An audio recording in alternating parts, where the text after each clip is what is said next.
अब आप सुनेंगे दुर्गा जी की नौवीं शक्ति का नाम सिद्धिदात्री है। सभी प्रकार की सिद्धियों को देने वाली है। माँ सिद्धिदात्री भक्तों और साधकों को या सभी सिद्धियों प्रदान करने में समर्थ है। देवी पुराण के अनुसार भगवान शिव ने इनकी कृपा से ही इन सिद्धियों को प्राप्ति किया था। इनकी अनुकंपा से ही भगवान शिव का आधा शरीर देवी का हुआ था। इसी कारण वो लोक में अर्धनारीश्वर नाम से प्रसिद्ध हुई। माँ सिद्धिदात्री 4 भुजाओं वाली है। इनका वाहन सिंह है। यह कमल पुष्प पर भी आसन होती है। इनकी दाहिनी तरफ के नीचे वाले हाथ में चक्र, ऊपर वाले हाथ में गादा और बाईं तरफ के नीचे वाले हाथ में शंख और ऊपर वाले हाथ में कमल पुष्प है। नवरात्रि पूजन के 9वें दिन इनकी उपासना की जाती है। इस दिन शास्त्रीय विधि विधान और पूर्ण निष्ठा के साथ साधना करने वाले साधकों को सभी सिद्धियों की प्राप्ति हो जाती है। दृष्टि में कुछ भी उसके लिए अगम्य नहीं रह जाता है। ब्रह्मांड पर पूर्ण विजय प्राप्ति करने की समर्थ उसमें आ जाती है। प्रत्येक मनुष्य का यह कर्तव्य है कि वो माँ सिद्धिदात्री की कृपा प्राप्ति करने का निरंतर प्रयत्न करे, उनकी आराधना की और अक्सर हो। इनकी कृपा से अनंत दुख रूप संसार से निर्लिप्त रहकर सारे सुखों का भोग करता हुआ वो मोक्ष को प्राप्ति कर सकता है। 9 दुर्गाओं में माँ सिद्धिदात्री अंतिम है। अंत 8 दुर्गाओं की पूजा उपासना शास्त्रीय विधि विधान के अनुसार करते हुए भक्त दुर्गा पूजा के 9 दिन इनकी उपासना में पीड़ित होते हैं। इन सिद्धिदात्री माँ की उपासना पूर्ण कर लेने के बाद भक्तों और साधकों की लौकिक परलौकिक सभी प्रकार की कामनाओं की पूर्ति हो जाती है। लेकिन सिद्धिदात्री माँ के कृपा मात्रा भक्त के भीतर कोई ऐसी कामना शेष बचती ही नहीं जिसे वो पूर्ण करना चाहे। वो सभी सांसारिक इच्छाओं, आवश्यकताओं और असपुराओं से ऊपर उठकर मानसिक रूप से माँ भगवती के दिव्य लोक में विचार करता हुआ उनके कृपा रस पीयूष का निरंतर पान करता हुआ विषय भोग शून्य हो जाता है। माँ भगवती का परम सात्रिध्य ही उसका सर्वस्वा हो जाता है। इस परम पद को पाने के बाद उसे अन्य किसी भी वस्तु की आवश्यकता नहीं रह जाती।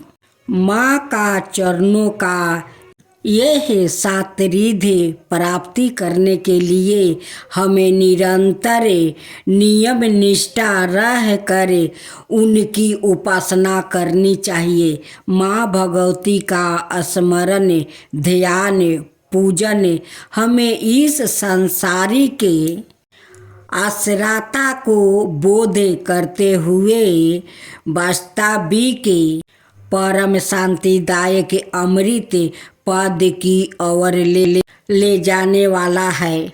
आज आप सुने 9 दुर्गा की 9 रूप की कथा।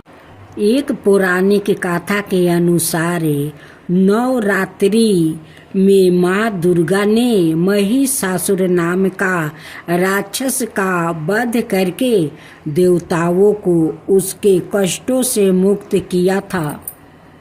महिषासुर ने भगवान शिव की आराधना करके अद्वितीय शक्ति प्राप्ति कर ली थी और तीनों देव अर्थात ब्रह्मा विष्णु महेश भी उसे हराने में असमर्थ थे।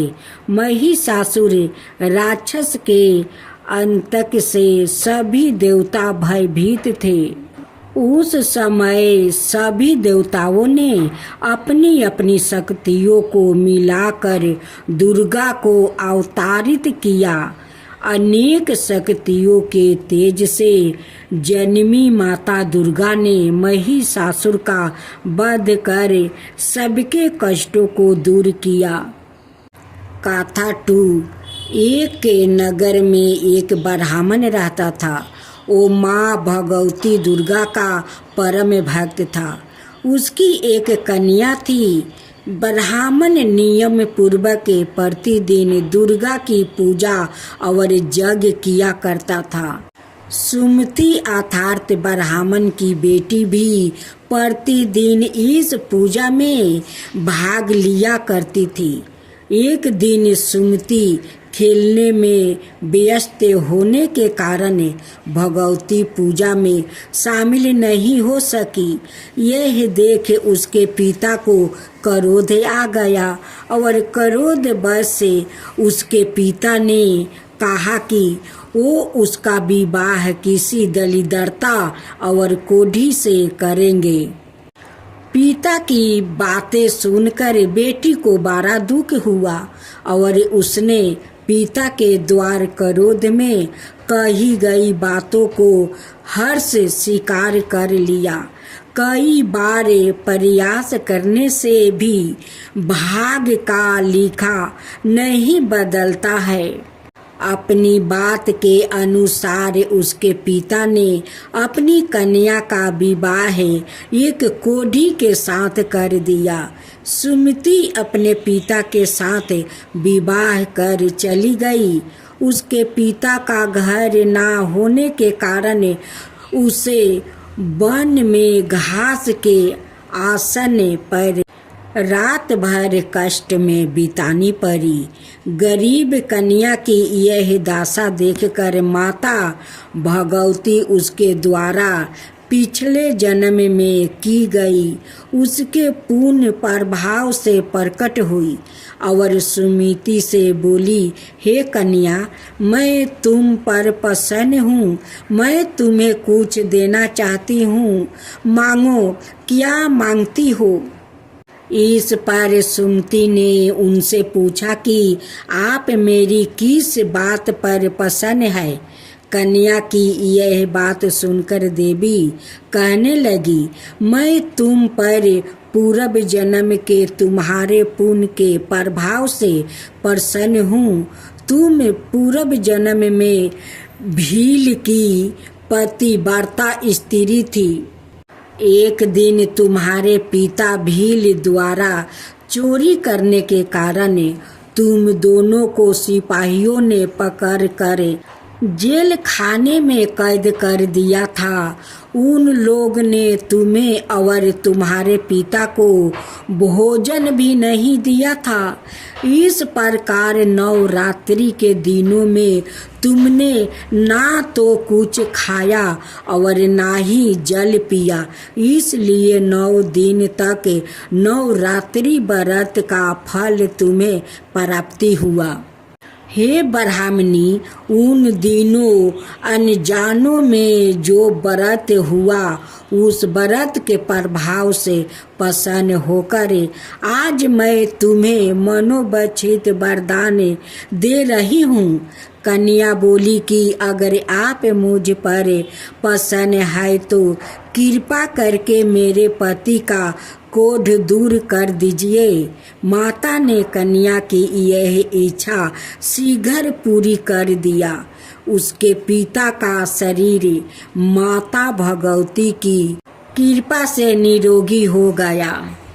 कथा 3 रामायण के एक प्रसंग के अनुसार भगवान श्री राम, लक्ष्मण, हनुमान वो समस्त वानरों सेना द्वारा आश्विन शुक्ला प्रतिपद से 9वीं तक 9 दिनों तक माता शक्ति की उपासना करे।